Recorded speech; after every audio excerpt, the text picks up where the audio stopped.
Welcome to episode number 175 of the Brave Widow Show.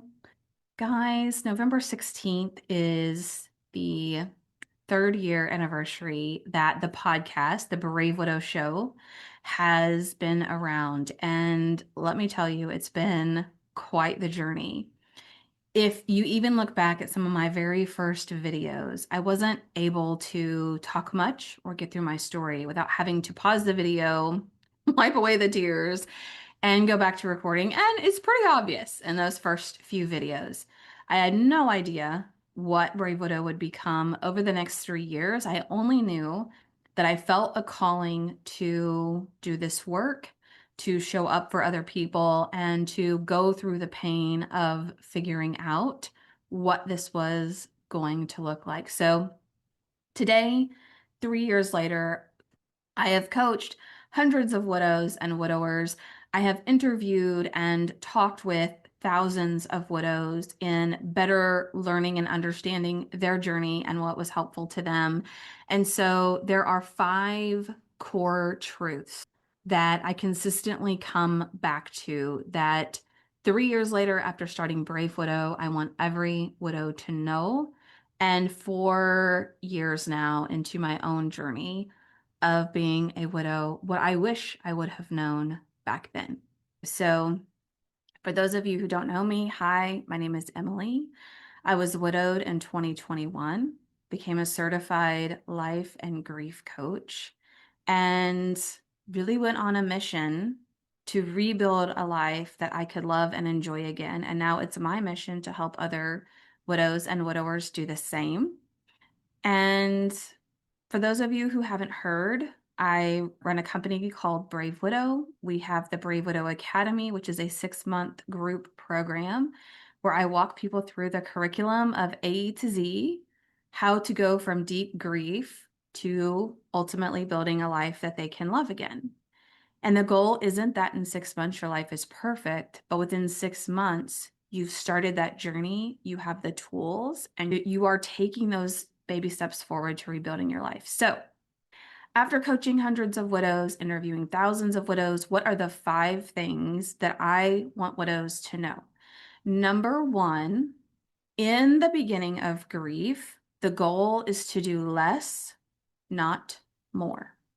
So often early in grief, we're giving extra tasks, we're given extra responsibilities. We have to do all the admin work. We have to notify Social Security. We have to contact a lawyer. We have to let the credit card companies know that person is no longer here. We have all of these things that we have to do. And our nervous system is completely dysregulated. We're in deep grief.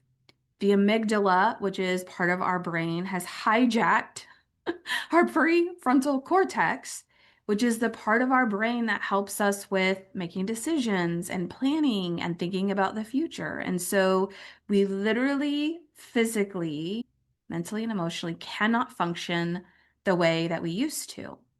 And for people who are really good at crisis management, for people who are good at jumping in and getting things done, our natural instinct is to do more.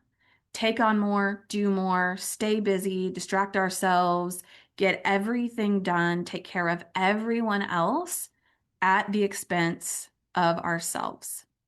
Have you ever felt that way? Of course. Yeah. Yeah.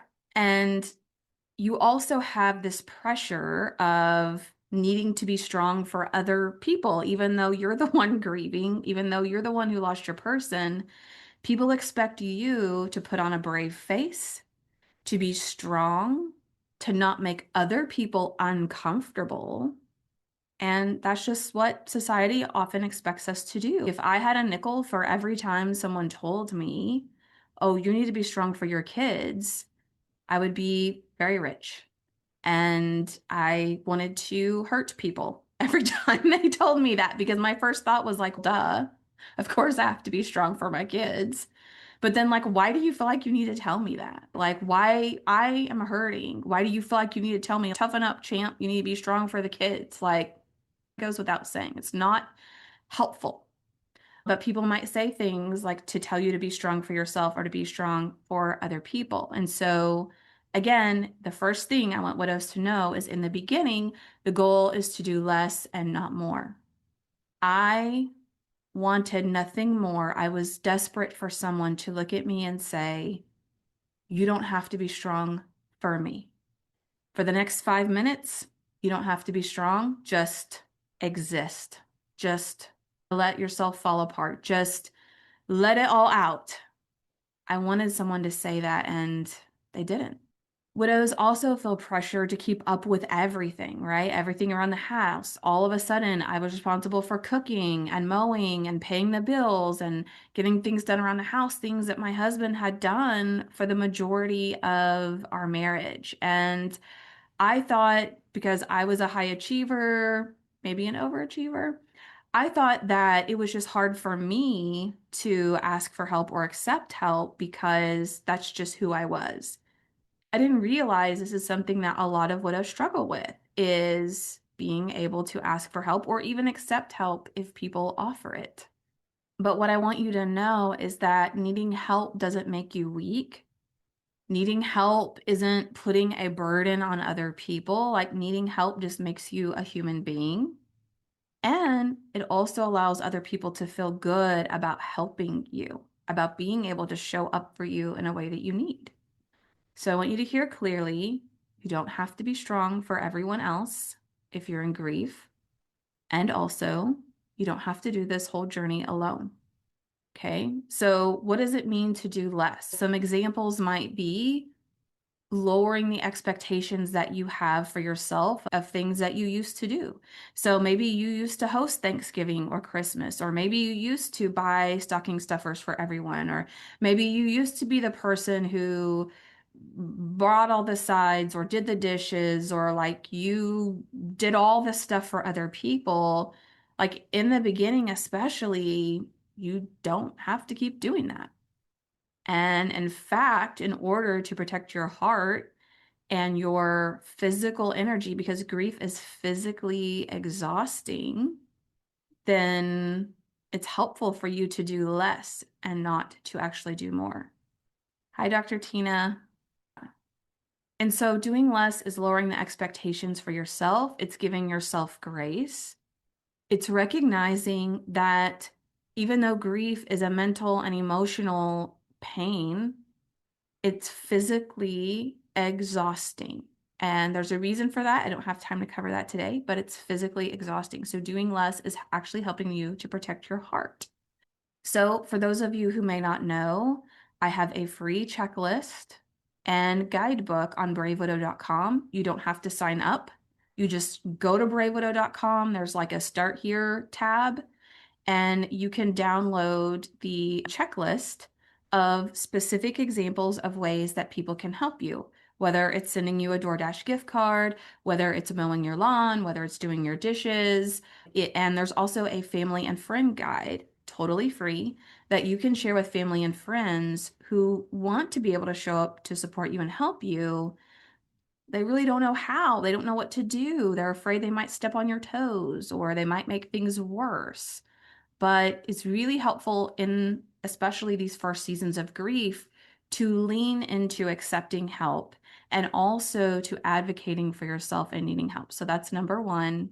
The goal is to do less, not more. Number two, this is a harsh truth. So I want you to brace yourself before I share it with you. Are you ready? Number two, the harsh truth is that you're not supposed to feel like your old self again. The life that you had with your person is over. And I heard Dr. John Deloney say it in the most beautiful way, which was your old life, the person that you were, the life that you had is in ashes.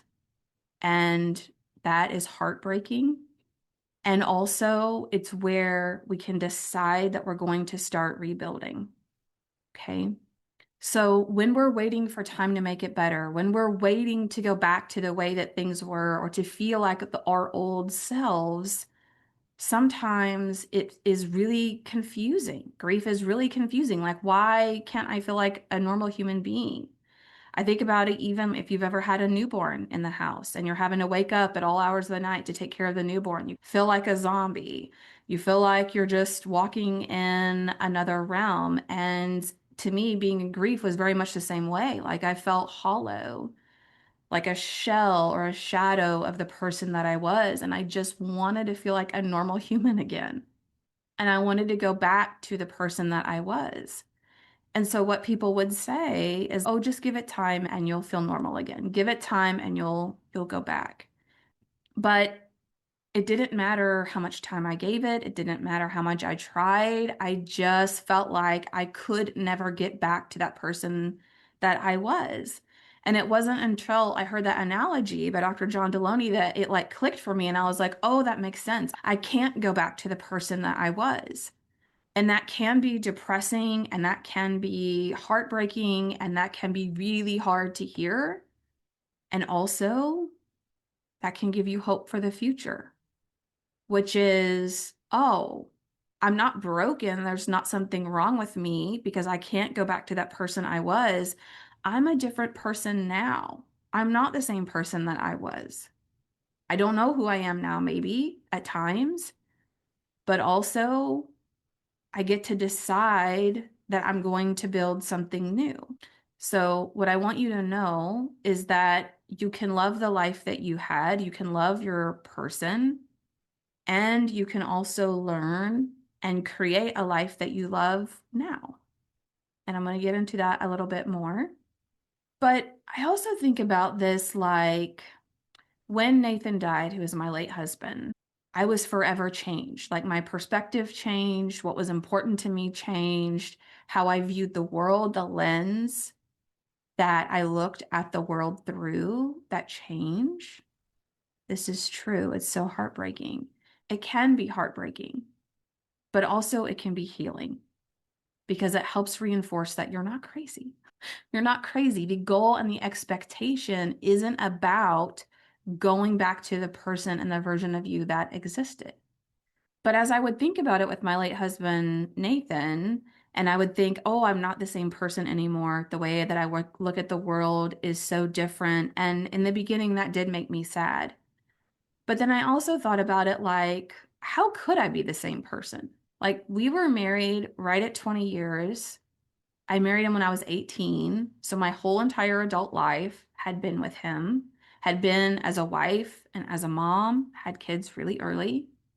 Why wouldn't I expect it to change me at the core to literally lose my other half, to literally lose the other person that I had known more of and had been with more of in my entire life than I had been without him? Of course, it's going to change me.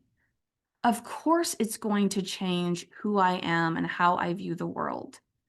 And it took me time to get to that point.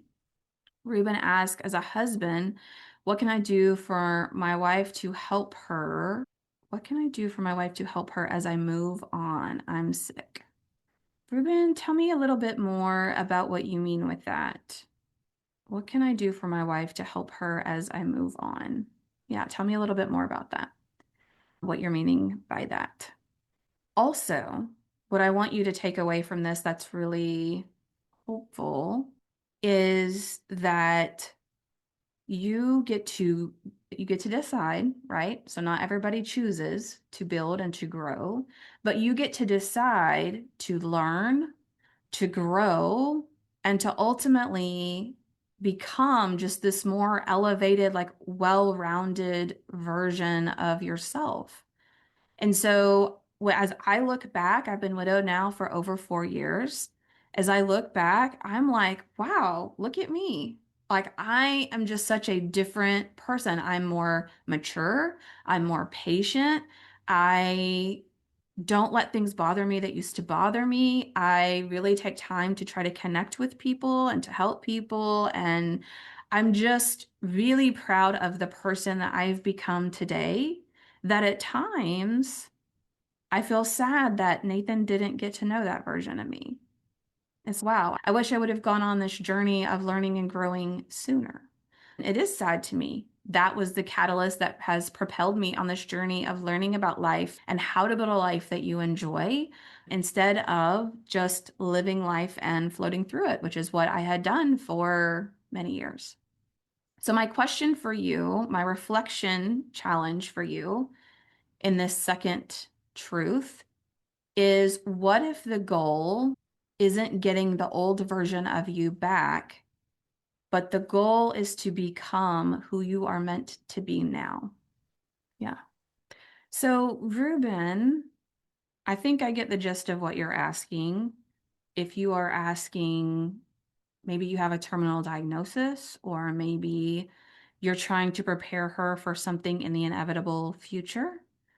And the biggest thing, what people will tell me who are in that situation is that it doesn't matter how much you feel prepared, you're never actually prepared when it happens. But things that have been helpful to people in that situation is to be able to have open and honest conversations.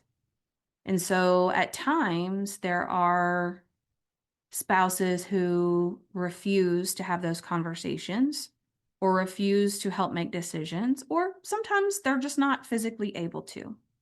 But having the conversations about what she would like for the future, what you would like to see for the future, how you want things handled, how that might look like for the rest of her life, those things will be really helpful, because as she wrestles with making decisions and as she tries to figure out like, oh, what would he have wanted? What do I want? And is this what he also wanted? There can be a lot of guilt and confusion and swirling when people don't have those answers. And I love what Dr. Tina said about tactically, logistically, all the things around passwords and logins and just learning how to do some of the things to function in life. All of those are really helpful. But just having those open and honest conversations is super helpful. So thank you for asking the question, and thank you for being here. I can't I can't even imagine being in your shoes or in that situation. So thank you for being brave enough to join this and to ask the questions. And if you want to DM me, I'd be happy to connect with you more. Yep, I agree with Tina. Discussions, videos, letters, all of those will be things that she treasures. Oh gosh, this gives me hope. Good. My goal is to give you hope. Okay, so my first of the 5 truths was, in the beginning, the goal is to do less, not more. Number 2 is this harsh truth that you're not supposed to feel like your old self again. So, like resetting expectations. Number 3, and this may be really the most important one, time alone does not heal. Action, time plus action does, or intention does.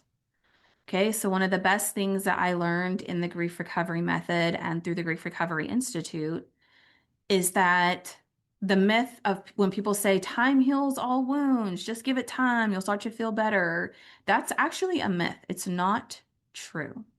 So the Grief Recovery Method, if you haven't heard of it, it's a program. It's a that you can go through, and it's evidence-based, meaning that it's been studied and proven to be effective in helping people with grief recovery.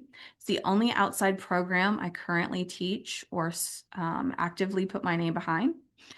And that for me was very validating, because when I found the grief recovery method and I started learning about like, why is grief so hard? Why can no one tell you what you're supposed to do next? What is the roadmap? Why can't someone tell me? Why do people just keep saying, I need to keep waiting? Oh, just give it time and you'll feel normal again. And I'm like, how much time? Am I doing this right? Am I doing something wrong?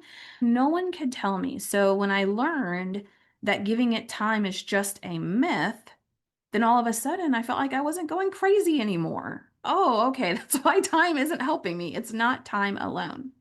And how I think about this is like any goal that you want to achieve. Maybe it's learning to play the piano. Maybe it is getting in shape, going to the gym, getting in shape, right? Maybe it is, could be anything, any goal that you want to achieve, any different outcome.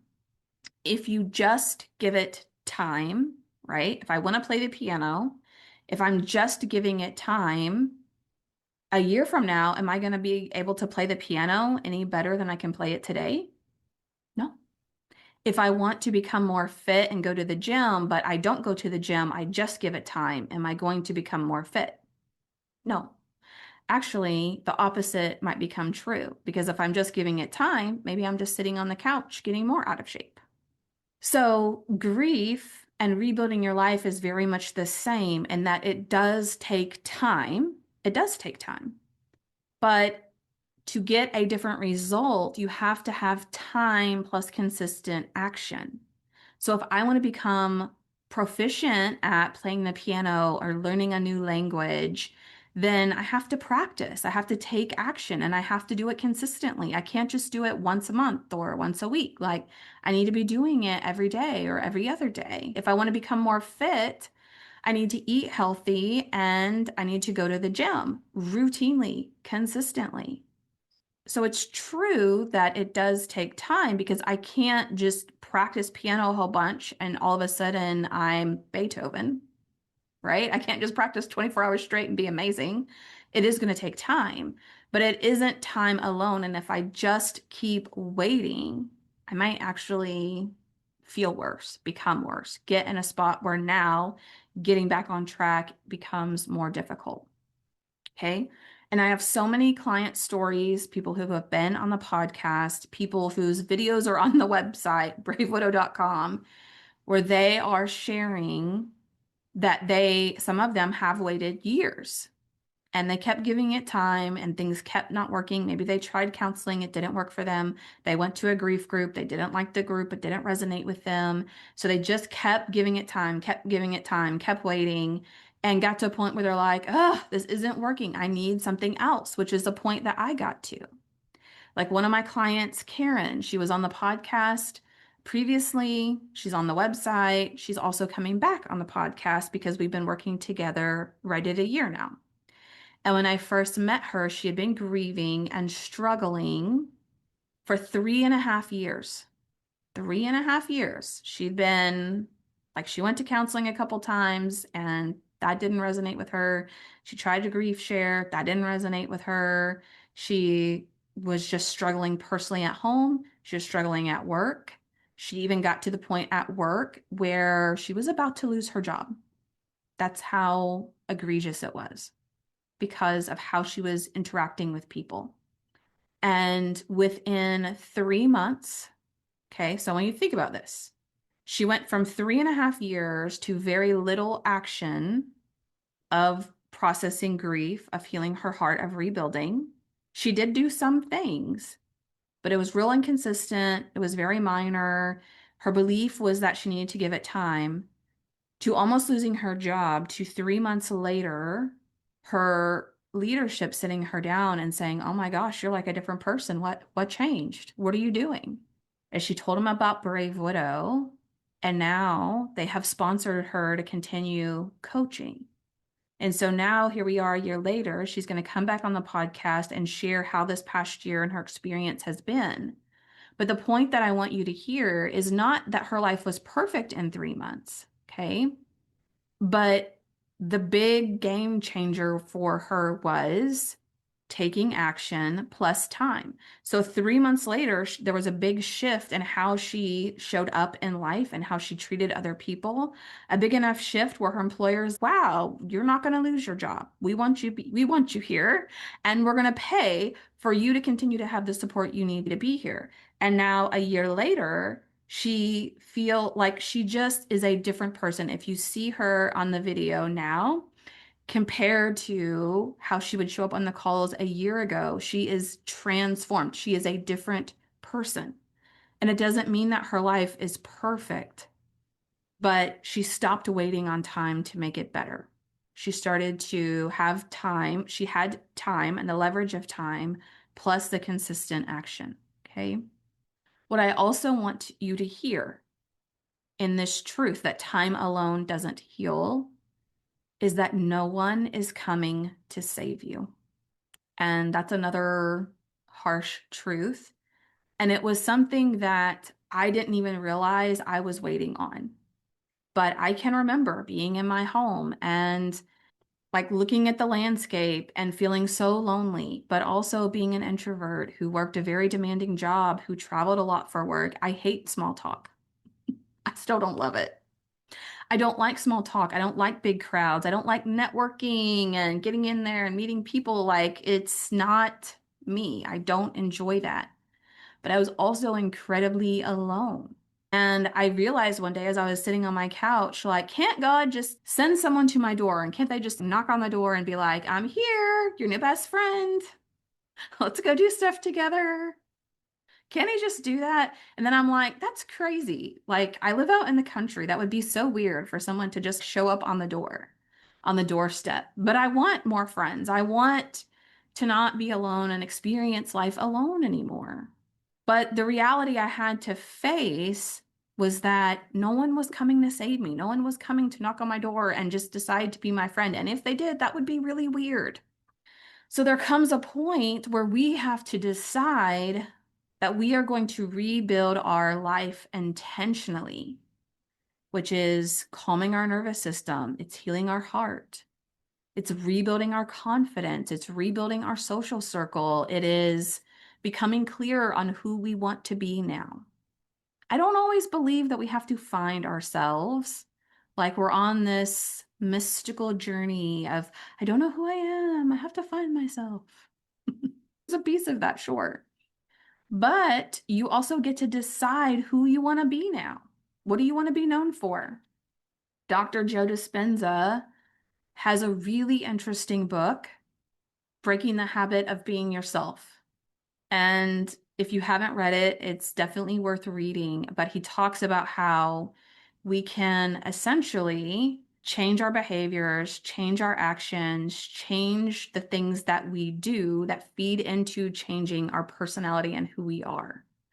Without getting into a ton of detail, it's just a really interesting take on neuroscience, on how our thoughts impact our feelings, how our feelings impact our actions, how our actions impact our results, and why it's so hard to change habits, why it's so hard to move through things like grief, like what is happening, and how you can literally change the physical shape of your brain. Think about that. You can rewire your brain and you can decide that you are going to be someone different. Amazing. Also, wow, that's awesome. Crazy. Okay. So, being intentional, it might be joining a group. It might be going to counseling. It might be getting some coaching. It might be going through a program like Grief Recovery Method. It might be setting a boundary with people in your life. It might be having a tough conversation. There are a lot of different things that it could look like. And my goal through Brave Widow and the Academy is to help give people that roadmap so you know exactly step by step what to focus on and how to be intentional. And also, there's no cookie cutter one fits all solution. So if you've joined me on a live, I love helping people get unstuck and figuring out the next best step for them. And also, it's helpful to have this roadmap, this framework that we have for moving through 4 seasons of grief. Okay. Number one, the 5 truths that I wish every widow knew. Number one, in the beginning, the goal is to do less and not more. Number 2, the harsh truth. You're not supposed to feel like your old self again. Number 3, time alone doesn't heal. Time plus consistent action does. Number 4, you can expand your capacity for both and.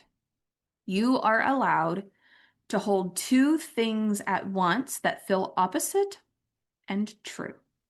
Okay? So, oftentimes we think one or the other, only one thing can be true. So one is, I love the life that I had. I love my person. I'm sad. That has changed and they're no longer here. And I can love my life now. I can love who I am now, and I can be excited for the future. Now, a lot of times society doesn't recognize that, or we even have a subconscious belief that tells us that can't be true, right? It's either or. Either you love the life that you have now, or you love the life that you had then. So if you're happy now, that means you're not sad about your person. You're not missing them. Like you've moved on. You're not sad that they're not here anymore. You don't miss your life. And that's what people will sometimes say, right? Oh, so and so moved on really fast. Wow, they went out to a concert and they were laughing and have a good time. I'm glad she's better. I don't know how she did it. 6 months in, I would be at home crying. Culturally, things either people say or we're afraid that we'll say, or we're afraid because we think that about ourselves. Cool. I can't, I shouldn't laugh. That was funny, but I'm not supposed to laugh. Shrink down, right? Oh, if I laugh or I had 5 minutes where I was happy, is that wrong? Does that mean that I don't miss my person anymore? Does that mean I've moved on? I don't want to move on too fast. I need to stay in the past. I need to stay in the sadness. You can't be moving on. Okay. So, what I teach widows and widowers to do is to grow your capacity, to expand your capacity to hold two big emotions that feel opposite and true. Because the reality is that you can feel sorrow and joy. You can honor and love your past, and you can be excited and hopeful about the future. You can love the person that you were married to in the past. You can love the person that you're married to now, as I am remarried. Okay. It's a hard concept, but I teach you how to do that. You can laugh at a joke and cry later that night. You can be furious that this is the life you have to live now, and also be grateful that people show up and support you and that there is a way forward. Loving your life is not a betrayal to your person. It's not a betrayal to honoring the grief and the sorrow and the horror of what was.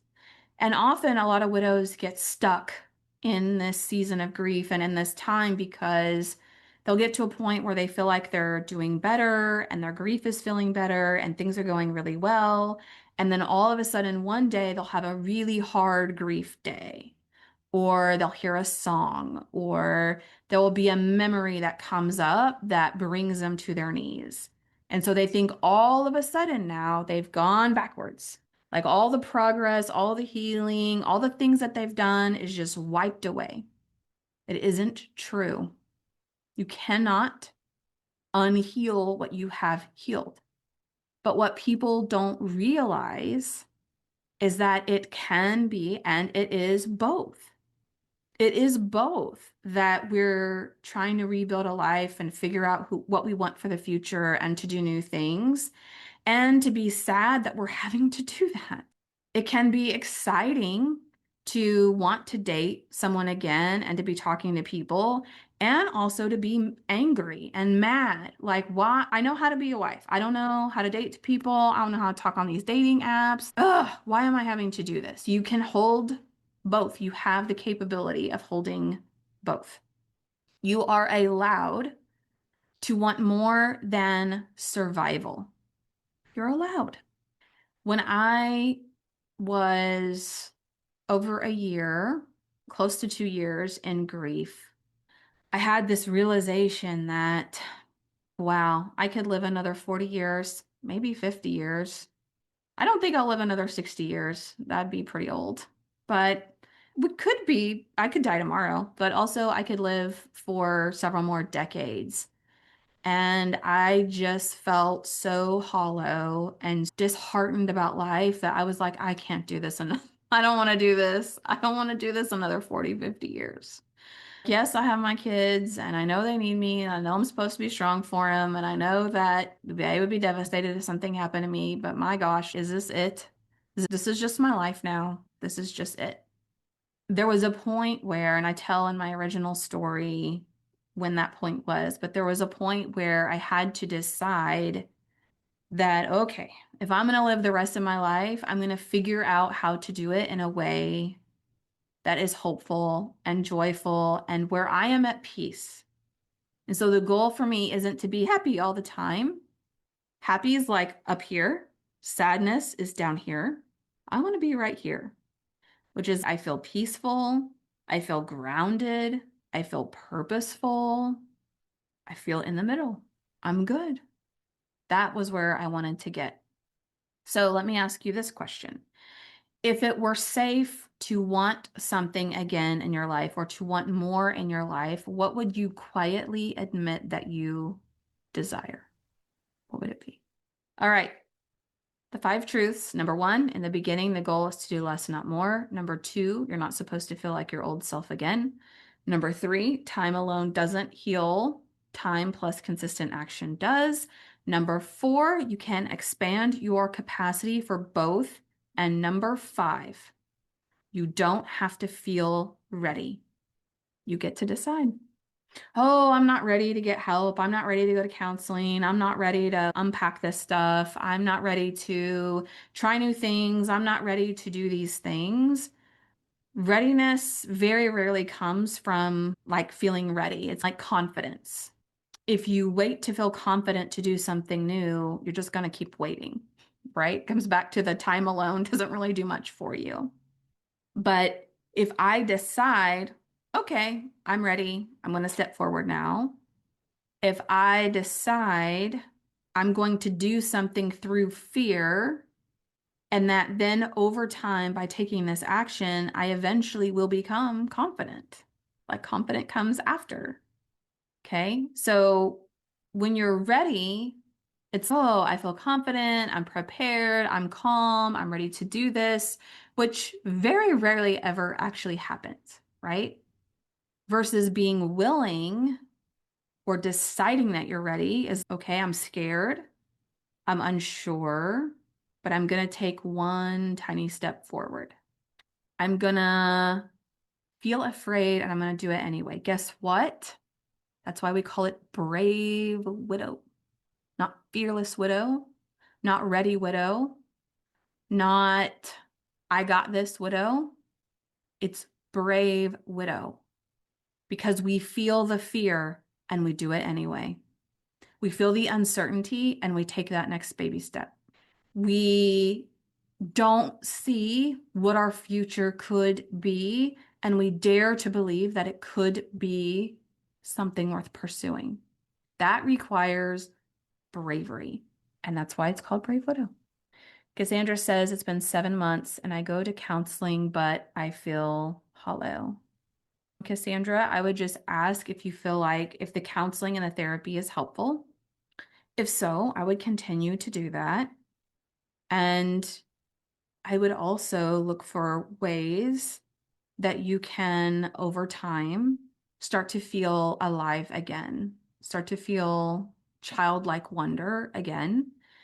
And so when you are at a point where you decide that you are ready to try that, it might be something as simple as putting a jigsaw puzzle together, or something that's like taking a line dancing class, or going to a pottery class, or just doing something that's new to you. You've never done it. It just helps you to get that feeling of being alive again. Sometimes that helps.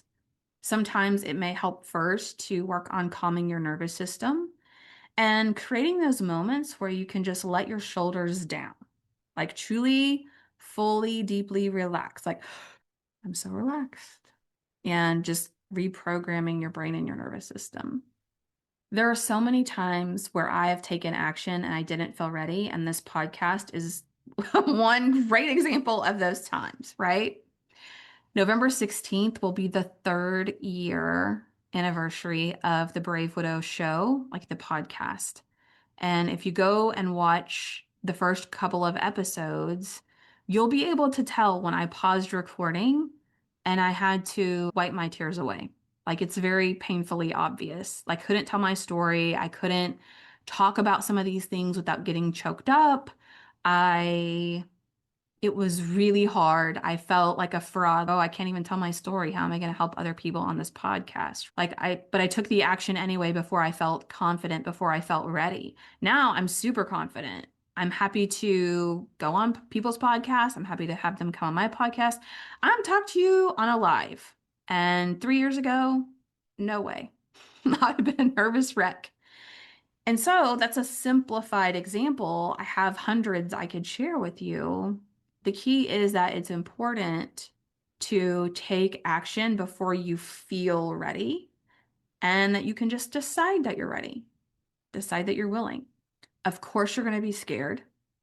Your brain is trying to protect you, and you can be scared and still take a step forward. The goal here isn't to overhaul your life. The goal is to choose one brave next step. So my question for you today is, what is the next gentle step towards support or change that I am willing to take, even if I don't feel ready? What would be that one next gentle step for you?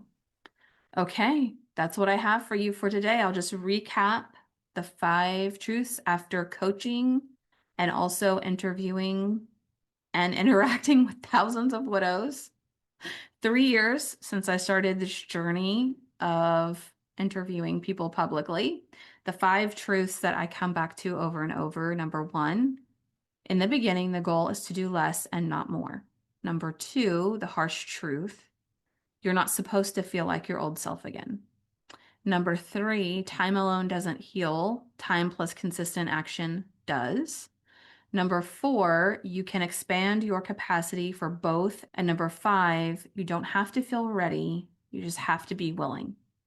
So if you want help figuring out your next step, you can DM me. You can go to bravewidow.com and set up a consult call. You can ask questions in the comments, and I will help you figure out one next step that will be able to help you.